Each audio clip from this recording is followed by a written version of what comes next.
ये बयान खतरनाक है, गैर जिम्मेदाराना है और जो यूनिस के तहत सरकार है उसमें जो चरमपंथी गुट हैं उन्हें बांग्लादेश के हित का भी अंदाजा नहीं है और ये बातें भारत बांग्लादेश रिश्ते को और खराब करेगा। देखिए, मैं बताऊं, बांग्लादेश के जन्म की कहानी से वाकिफ हूं और उस इतिहास को भी पढ़ा और अपनी भूमिका को भी जानता हूं।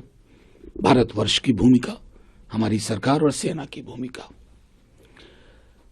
उस भूमिका के आलोक में, उस इतिहास के आलोक में अगर मैं हालिया घटनाक्रम को देखूं तो वो चिंता का सबब है।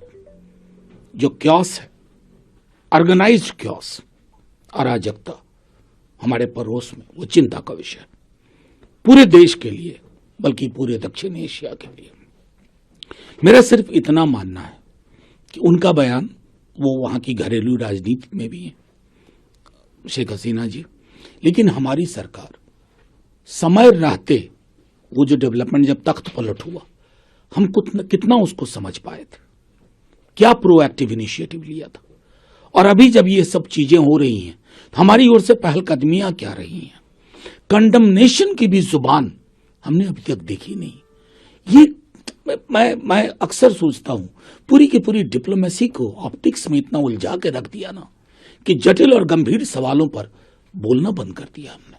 लेकिन जब सर वो नसीहत देती हैं कि बांग्लादेश की खुशहाली और सुरक्षा भारत के साथ मजबूत रिश्तों पर निर्भर करता है और भारत को चिंता की दृष्टि से देखने का पूरा हक है, तो भारत सरकार के लिए भी क्या? नहीं, तो मैं तो साफ कह रहा हूं, वो तो फिर भी पोलाइटली, मैं तो साफ तौर पे कह रहा हूं, हम अपनी डिप्लोमेसी को ऑप्टिकल इल्यूजन का जरिया बना चुके हैं। ऐसा नहीं होना चाहिए।